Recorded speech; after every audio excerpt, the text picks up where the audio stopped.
Let's make it a good day. Coming up today, Showtime is giving us the first trailer for the Dexter reboot, and it looks killer. Plus, will the movie industry ever go back to normal? All in the hot dish. Then, speaking of movies, from an alternate ending to a script that was barely there. The secrets of Pretty Woman are revealed in a new season of Netflix's The Movies That Made Us. And meet the local woman who took her dream all the way to a big old deal with Nordstrom's. Here we go. Let's make it a good day. We do it our own way. Let's make it a good day. Oh, no matter what they say. Oh, yeah, yeah. Good morning, St. Peter. Good morning, Isanti. Good morning, Dalbo. And good morning to you. Welcome to the Jason Show. I'm Jace. Please say hello to my sidekick sister from another mister and Caribou Coffee's Employee of the Month, Kendall Mark, everyone. What did they say, moose it? Moose it. Would you like to moose it? Moose it. Oh, by the way, speaking of coffee, I got horrible news. I saw this. Please tell. So, I love the Bucks of the Star. I love the Starbucks. I go there at the Eden Prairie one down the road. I get myself a delicious beverage, and then I get No, wait. What's the delicious beverage? The delicious beverage is a venti salted caramel cream cold brew, extra foam blended on 4. Okay? Okay, sorry. Carry on. I know. Go ahead, shame me. It's high maintenance. But I get a beverage for myself, and then I get a beverage for executive producer Jeff. And I've been doing this since the show began. So I love Jeff. And Jeff can't leave once he gets here. He's very important. Anyway, so that's my beverage, and I drink it all the time. I got news that they had some Starbucks fall meeting. Like, hey, and they're changing the recipe of the beverage, and they're making it sweeter. Oh. I don't want it sweeter. It doesn't need to be sweeter. The joy of this beverage is the fact that it's not sweet. It's just perfectly perfect. I would agree, because I really like bitter stuff. I am like black coffee kind of girl, and I actually like this beverage. Yes. So Starbucks is watching our show, and I really hope they are. Please, don't. Why do you have to mess with a good thing? Seriously. Remember how New Coke turned out? It didn't turn out well. No. It didn't turn out well. No. Leave things the way they are. Please, I'm just begging you. Yeah, and just make sure that they always do it on level 4, so Jason doesn't have to The ask. foam on level 4, makes it thicker. I always forget that part, and it's so true. It is. Because Starbucks has their own special blender. Did you guys know that? And they have like 1 through 4. So when you tell them blend it on number 4, it thickens it a little bit more. I learned that from a barista who now regrets telling me that because I'm a pain in the butt when I go into these places. But I tip well. Yep. I tip well. Yep. You had a good weekend. Your husband forced you to do manual labor, and I apologize for that. Thank you. I thought I could get away with being like, babe, paint the ceiling of the porch. And he was like, sure, honey, here's a paintbrush. Yeah. You posted a video. You were very sweaty. Very sweaty. You were very sweaty. I almost died. I know you did, and I texted you, didn't I? And I said, leave your husband and come to the cabin. We'll help you. I really actually considered it. You should have. We would have loved you. Because we went to the Isanti County Fair this weekend. Ooh. Yes. We were up there. We went to the fair, and here's the headline. Many horses. I had some Jason Show viewers come up to me, and they know my love of mini horses. Yes. And they know that I've been begging my mother-in-law to get one. To get a mini pony, because they have like 100,000 acres. Right. Plenty of room for a horse, and a small horse at that. So this woman came up to me. She goes, hello, Jason. I go, hello. She goes, there are many horses over there, and there's a brown little mini horse called Sally. And I thought, oh, a little horse named Sally. And I went over there, and sure enough, there's Sally. If people weren't watching, I would have stolen her. Just put her in the back of my car. Did you give her a little like treat or something? She didn't really want much to do with me, but yeah. And then there were these little dwarf goats, little dwarf goats that I loved. How'd they feel about you? They liked me. Oh, yeah. that's good. Once we build, if we get a farm, then I'll get the little mini pony. If you get a farm, Jason Matheson, get a farm. Well, I told you eventually we're going to build South Fork, so we'll have a couple acres. Then I'll get a little mini pony, and I'll name it Sue Ellen. My little mini horse named Sue Ellen. You've heard it here, folks. Little drunken horse named Sue Ellen. She ruins barbecues. She falls in the pool, just like Sue Ellen. Let's get started, everybody. It's time for the hot dish. Roll it.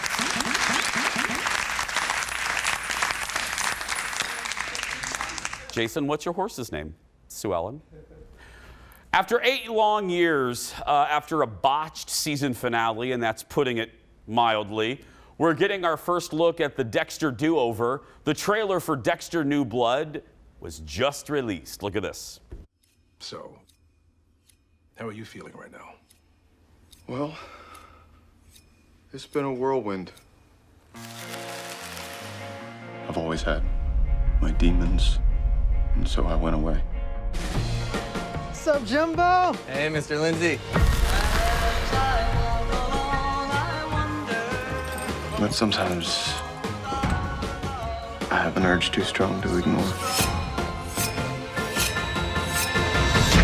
Whoa! Easy there. What is the problem? I kind of have a thing about blood. Every day I walk through this world, faking it. Knowing if someone knows who I am, that's it.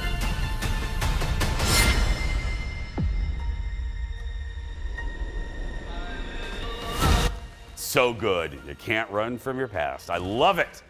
Dexter New Blood hits Showtime November 7th at 8 p.m. Central and Mountain. I can't wait. bad. I can't wait because, again, the series finale was so horrible that it almost ruined the whole show. It almost ruined the legacy of the whole show. And they now know that. This is proof that they know it. They're going to re-tie up the bow at the end. I really hope they do this with Game of Thrones. Selfishly, as I well, know. because it I know. does when it ruins something, you're like, You're right. so I can feel how you would feel about this and be excited because I would feel the same way. Absolutely. If you haven't watched it, TV friends, go back. I got my mom watching it. She piled through it like in like one weekend. One of the best shows of the last 20 years. It really good. is. It's so good. Except that horrible season with Julia Stiles. She was a plant lady. I don't remember that, kind of. No, she was. Kinda? I didn't like her. Next in the dish. If you thought the movie theaters were mad at Hollywood studios last week, boy, oh boy, just wait till this week. HBO Max and Warner Brothers just upped the ante. HBO announced plans to continue its hybrid movie release model. They announced plans to release 10 Warner Brothers movies on HBO Max the same day they're going to hit theaters next year. The company's bigwig said the old movie release model is never coming back. Great, you can change things, but here's the deal, because this is Warner Brothers we're talking about here. You know what you're going to do? You're one of the big studios. You're going to ruin the movie theater industry. You really are. I don't like this at all, because originally when Warner Brothers did this during the pandemic, during 2020, they said we're only going to do this. We're only going to release our big movies from December 2020 through 2021. And now they're saying we're going to do it 2022 no. If you care about movie theaters and you guys work together, this is not a good move. And if I was a movie maker, I would be really upset, because I would want my movie shown, especially if I'm doing a big movie with excitement and explosions, and I would want my movie shown on the big screen. And not, Right. little Kenny sitting on the beach watching it on his phone. Okay, I'm not saying I love this, but I am agreeing with the whole this is never coming back. And maybe movie theaters is just something we're gonna have to reassess how we use them. I love movie theaters, I do. I'm just saying I really like to go to the ones that are like, we've got 2 different movies that play and that's it. And maybe that's what it'll have to boil down to. Maybe, I just don't want to see that go away. Like Ted, producer Ted, had a great example. He started to watch A Quiet Place Part 2 on TV. He stopped. Because there's some movies that you should see. And look, you know me, I hate people. I hate people in movie theaters. They're annoying. They talk. I don't want to hear you talk. You know who I want to hear talk? John Krasinski. I don't want to hear you talk. I don't care what your mama did yesterday, and I don't care what you think of the movie. Shut up. I didn't pay $19 to listen to you talk about the movie. having said all that, I don't want movie theaters to go away. There's something magical which going into a movie theater, the lights dim, you eat your $40 popcorn, and you're transported away, and the sound's loud. And plus, where are teenagers going to make out at?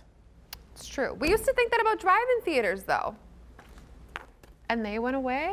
Mostly people kind of just. Well, we stopped making out in cars and we moved to the theater. I had a date once at the Dunes Plaza Cinema, General Cinema in Michigan City, and I was out with my girlfriend Bernice. And I know, let the thought of me having a girlfriend make its way to the back of the theater. But I had a girlfriend, and we made out, and we fell on the floor, and an usher had to escort us out. Are you kidding? No. Did you get gum in your hair? No, it was clean theater. It was a clean theater. We picked a clean row. Okay. We fell on the floor. I have so many in more the aisle. questions. Well, because we were making out. We were But, like, crazy there's teenagers. there's the things that you sit in between the hand rests. I was a chick magnet. I had 3 girlfriends. I had 3, and they all broke up with me. Chick magnet. Jason, I wonder why. Aren't you gay? Do you think you're gay? Yeah. Why do you have a calendar of Christopher Atkins in your room? We're going to take a break. We'll be back right after these words. Back in a moment, everyone.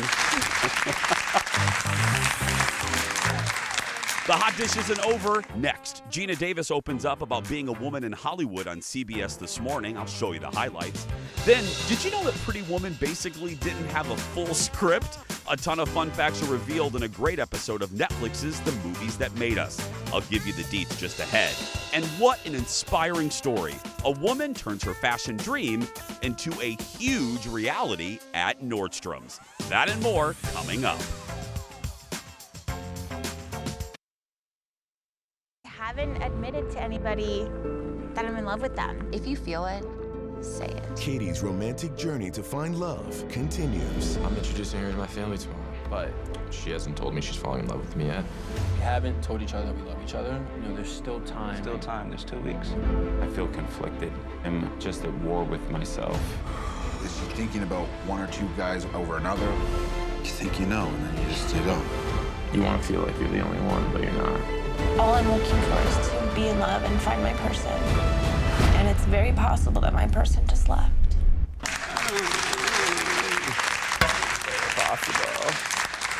Very possible that I have vocal fry.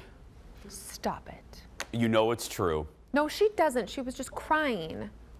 That was vocal curly fry girl. That was Katie's sincerely. awesome. She is, but she had vocal fry there.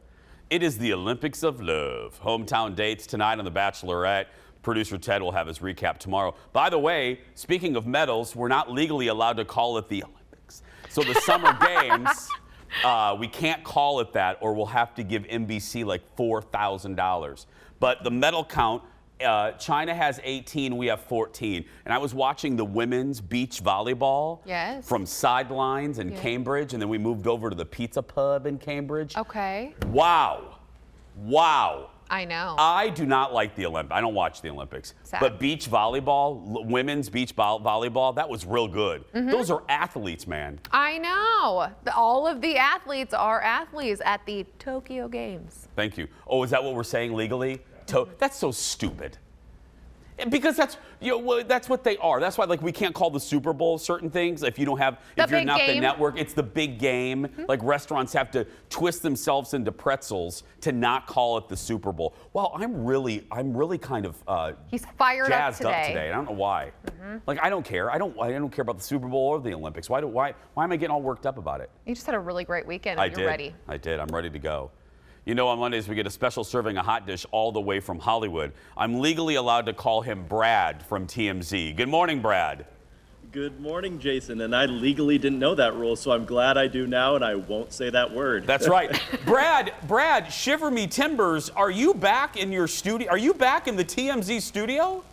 We are, Jason. I guess this is the first time we've spoken since I've been back, but I think this is week 2 right now.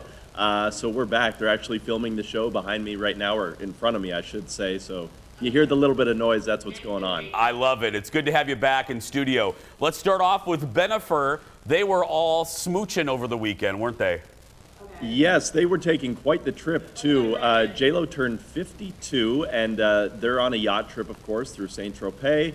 And we got some photos of them on the boat, and Ben's got a big old handful of J-Lo's booty in one of the photos. And if you know this couple's history, that is kind of the iconic shot of when they were dating years ago. So it's unclear if maybe they're trying to remake an old photo or an old music video or whatever, but they're having a good time. Yeah, it's Instagram official, Brad. And you know what that means? They'll be broken up by Halloween.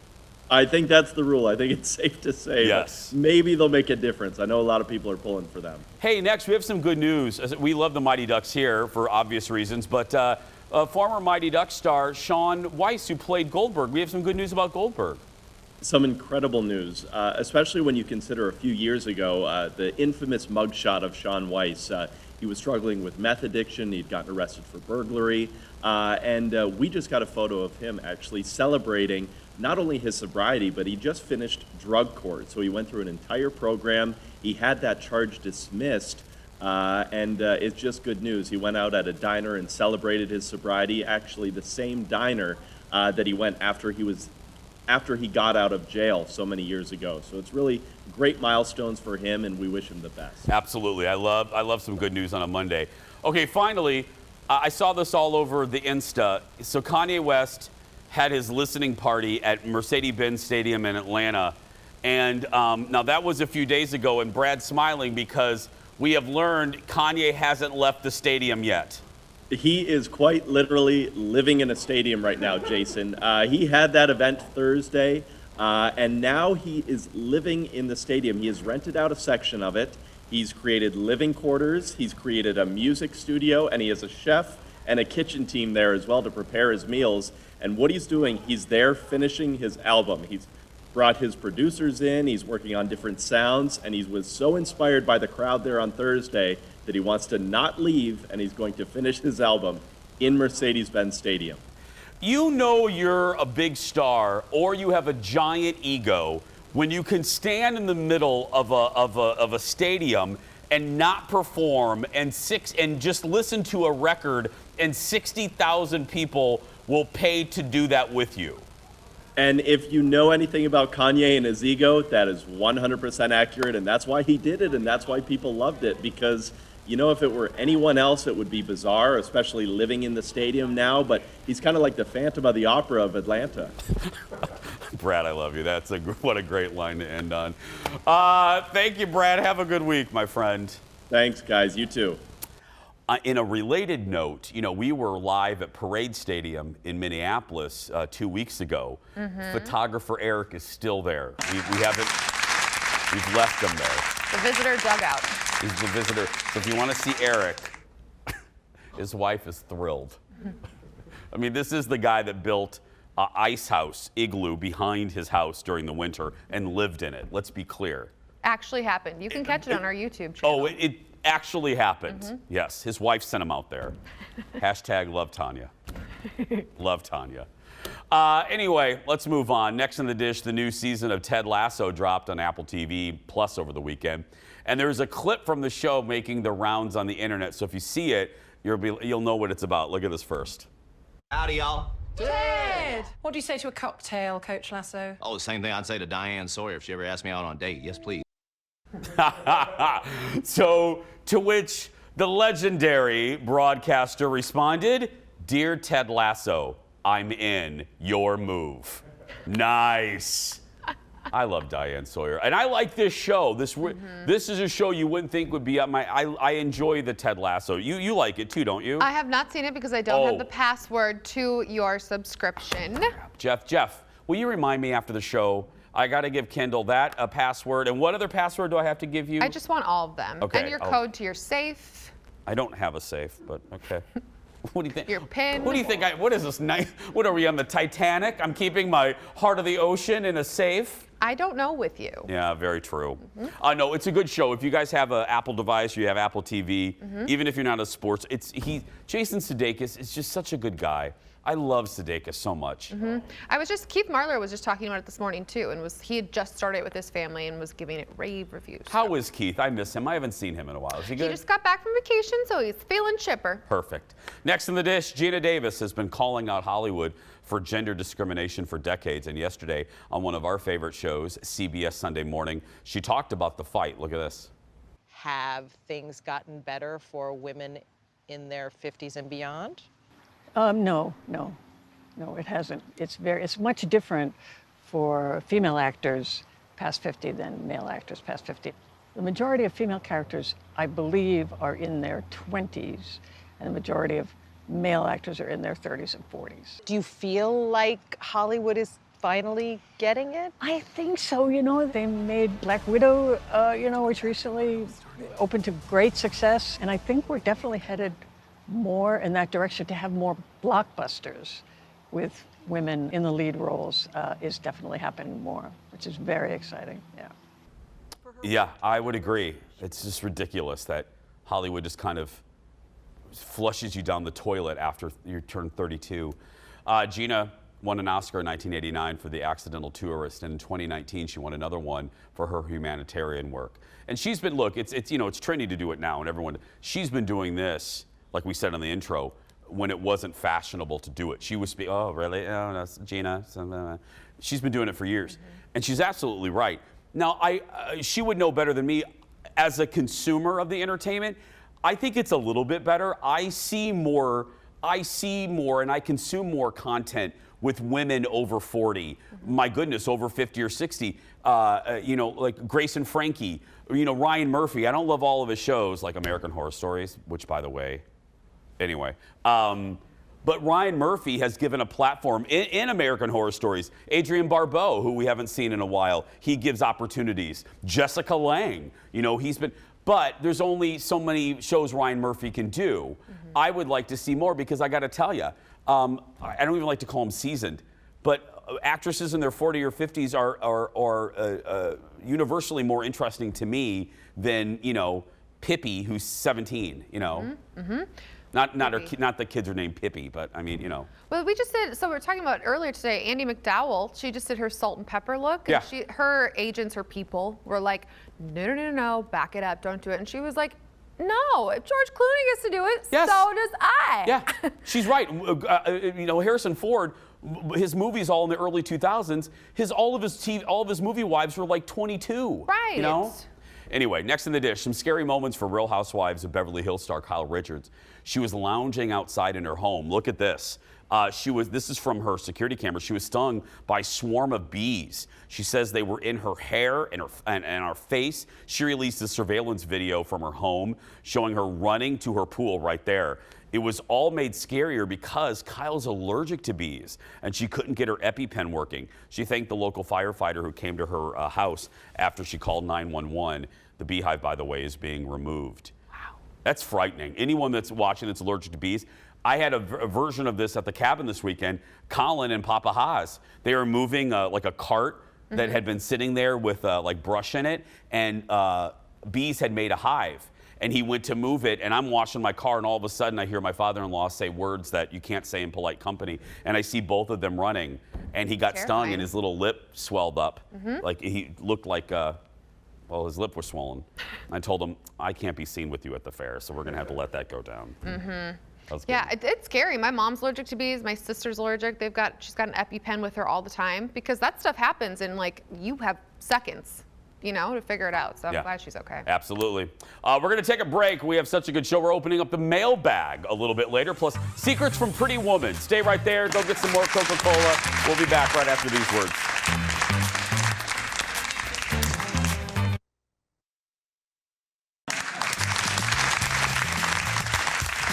Welcome back. There is a young entrepreneur that is breaking all kinds of barriers. She just launched her first ever luxury line of hijabs at a major U.S. retailer. Please welcome the CEO of Henna and Hijabs, Halal Ibrahim. Hello. Hi, good morning, Jason. Thank you. I've been so excited to talk to you. We shot promos for this last week, and I had a big old smile on my face because I love anyone. I am a product of someone, of a dream that I followed. So I love anyone that does this. Have you always, let me start with this, have you always been interested in fashion? I have been, and I was always one to wear really beautiful hijabs and look for them. And the company really started out of a need that I noticed. So I've always been passionate about fashion and healthcare, and H&H was the solution to all of that. And so you started making these. So take me through, obviously, in a TV segment, we can't do the full story, but condense it down. When did you start making your own, and then how did you get the call from Nordstrom, which, by the way, don't we all love Nordstrom? How did that happen? So I really started the company out of a need that I had experienced shortly after during the Eid holiday and then around high school. And the brand really was born shortly after high school. And since then, I've really been curating and designing unique pieces. I've always been passionate about sustainability and making sure I knew how the materials I was using was made and where they were being made and in what conditions and the types of materials we were using. And fast forward to 2021, and I spent the last 8 months really working on a project with Nordstrom that hit all of those values that I held within the company and brought me to where we are today.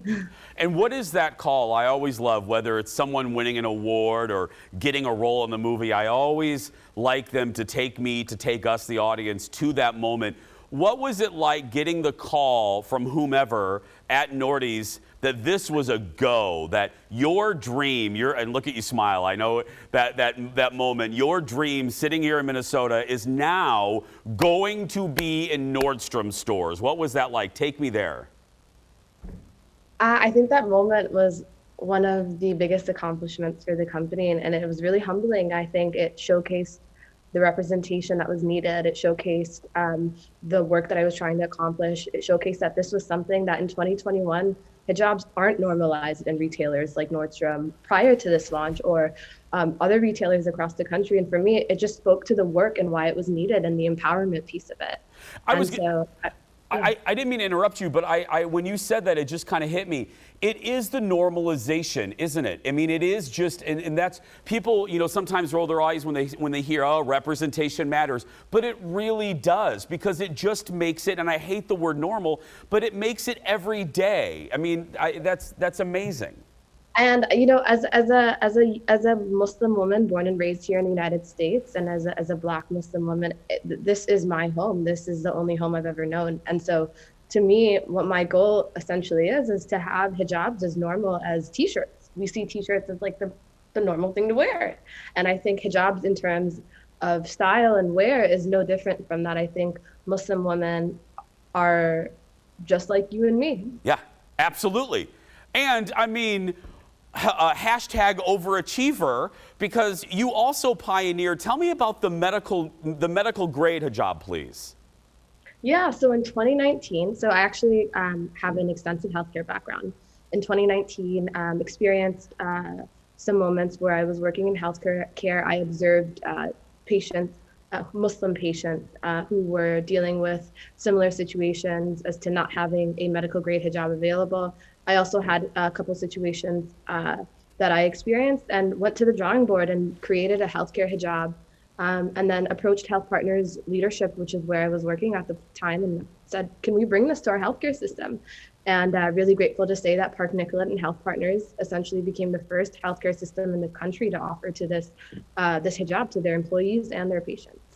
Now, your collection, let me ask you, is it for anyone, like, culturally speaking, we can wear the scarves in different ways. Am I right on that? Or talk to me about that.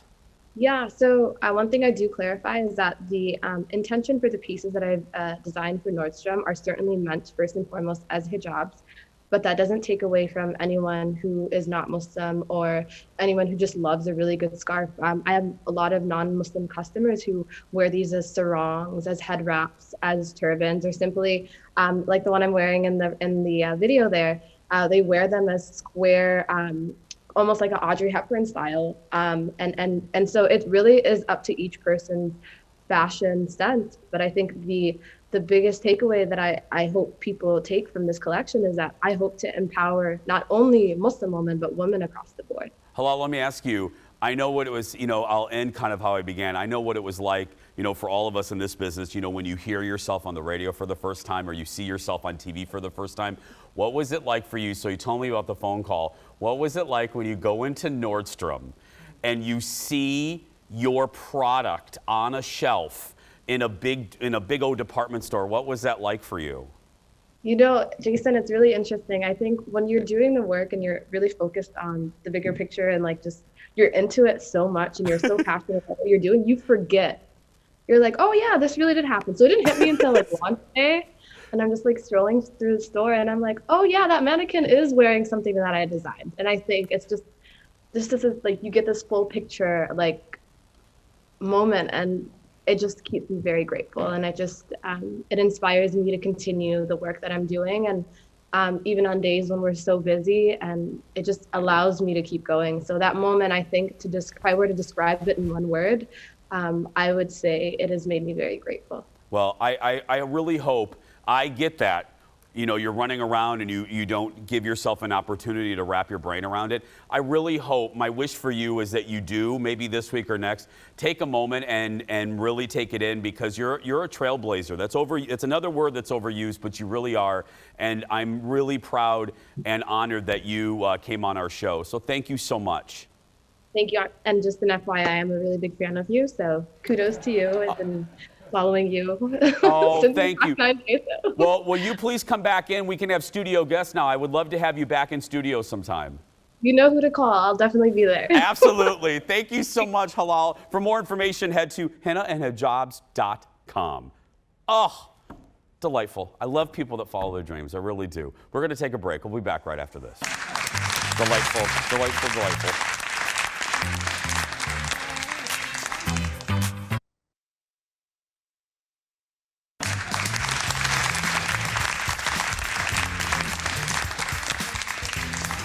Welcome back. It is a must-see for movie lovers. I'm talking about the Netflix show, The Movies That Made Us. It is back for season 2. Thank you, Netflix. It's about time. And this time, it looks back at 4 of the biggest movies of all time. Here's a little bit of the trailer. Steven Spielberg plus dinosaurs.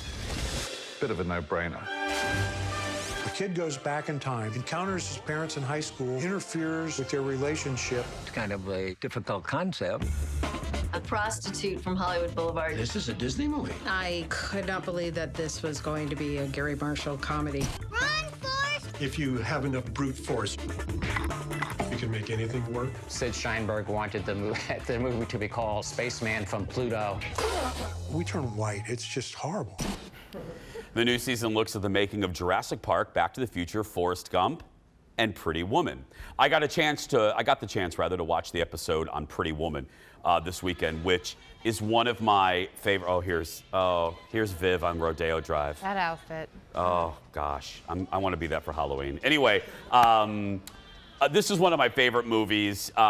Look, it's still, you find out in this documentary so many things. One of the things you find out, it's number 2 in the biggest, or I think it's the biggest money-making romantic comedy still to this day, that and Sex and the City, which is amazing. It basically spent a year at the theater. But what's funny is we know it now as a success. We know it now as part of the vernacular of pop culture. $50 grandpa, and for 75, anyway, and Reach.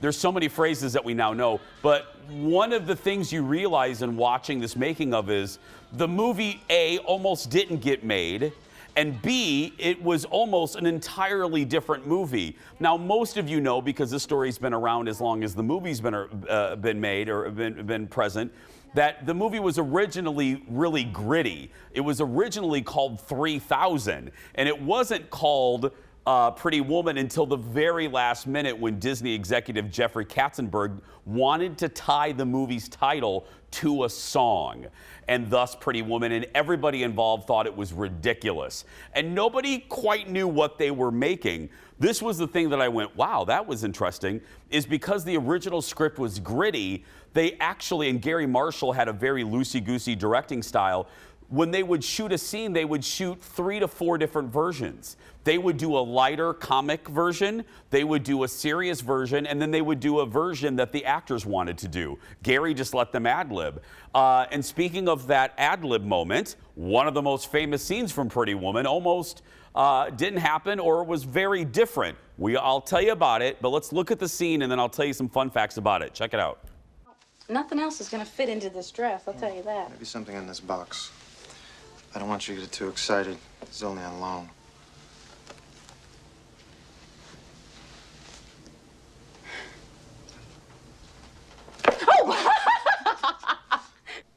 Two things about this. First, that was improv by Richard Gere. Julia's laugh is natural. They did that. Richard thought it would be great for the blooper reel. But in the editing room, the editor said, oh, no. That is authentic and we're putting it in there. And then the other thing that I went, what? That dress, that legendary red dress was almost different. The bigwigs, and this proves executives don't always know what they're talking about, executives wanted the director and the costume designer to make a black dress. Why? Because studies showed that men like black dresses on women and that it's sexier. And the costume designer would not budge and asked Gary Marshall to go to bat for her. She got that dress, and now, can you imagine Pretty Woman without that dress? They said the day that they shot that scene, no one had seen Julia in the dress. So when you see all of the actors like with their mouth open, that's a real reaction because the crew was, I get chills. The crew was speechless when Julia comes down that hallway by the elevator shaft. Everyone's reaction is authentic. Cool. There's so many more fun aspects of this. You meet the original writer or whatever. Now, again, you haven't seen this yet. You haven't seen the movie, so obviously you haven't seen. Yeah, you should watch. I would be interested to see, as a younger person, does Pretty Woman have the same magical effect on you that it does to all of us? Okay, I can do that. Homework for you? Yeah, I can handle that homework. Perfect. Season 2 of The Movies That Made Us is available to stream now on Netflix. It's a great use of your time. We're going to be back. We're talking to you. We're answering your mailbag questions when we return. Back in a moment, friends.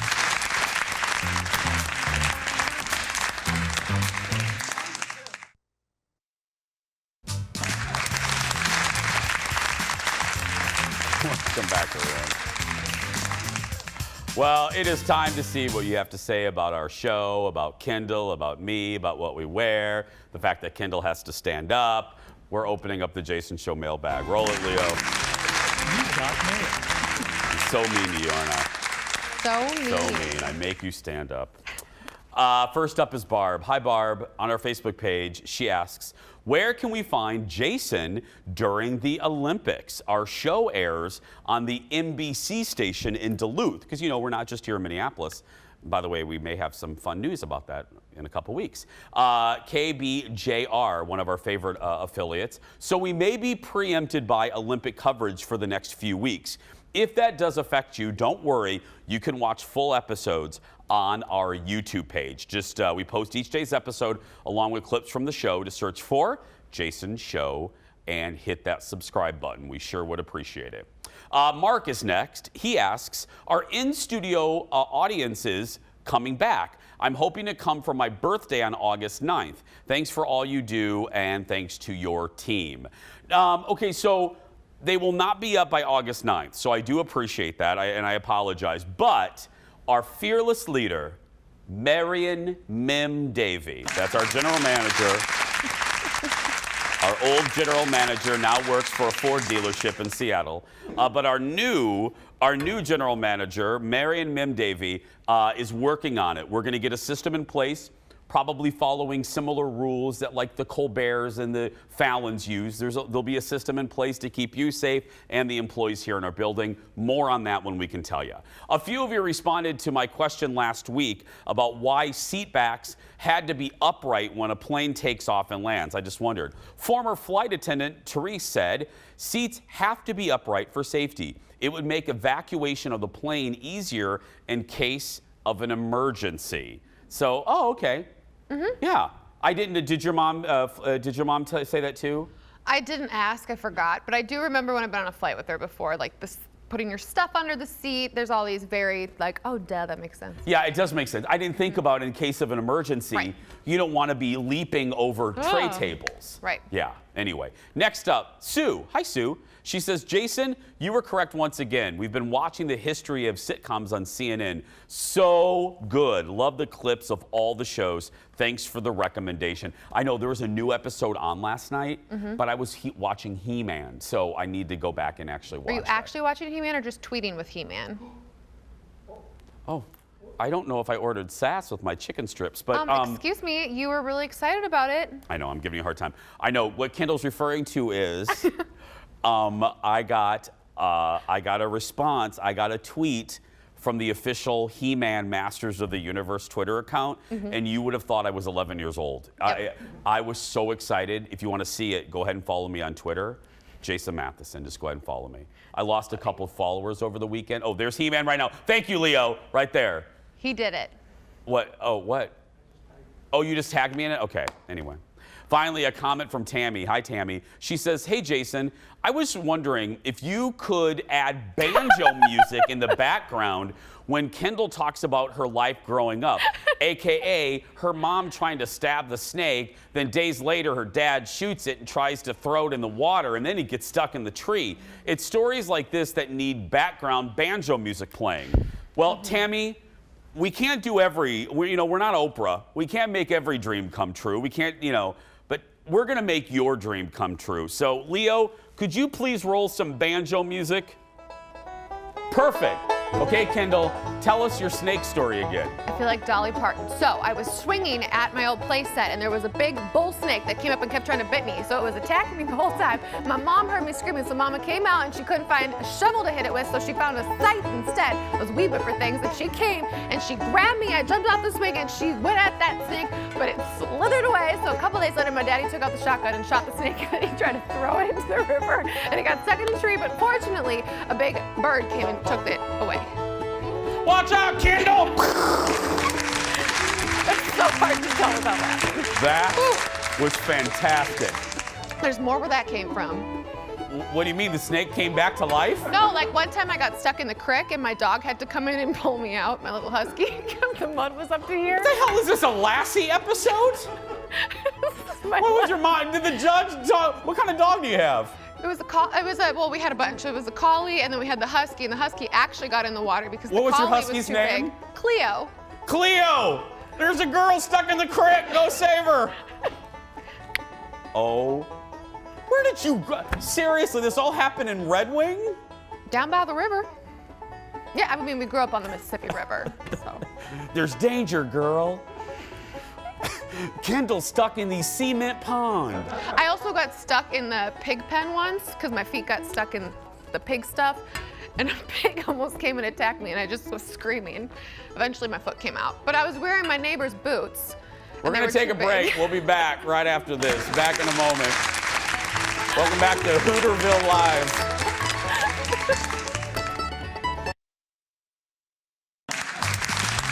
Welcome back, friends, neighbors, countrymen, frenemies.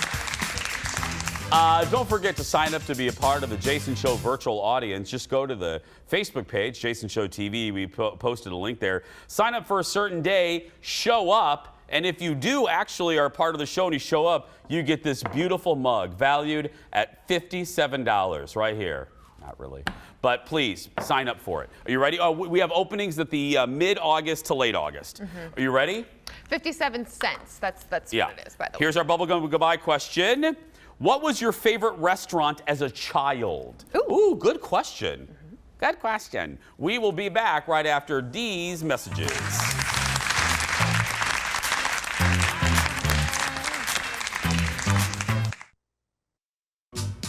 Welcome back.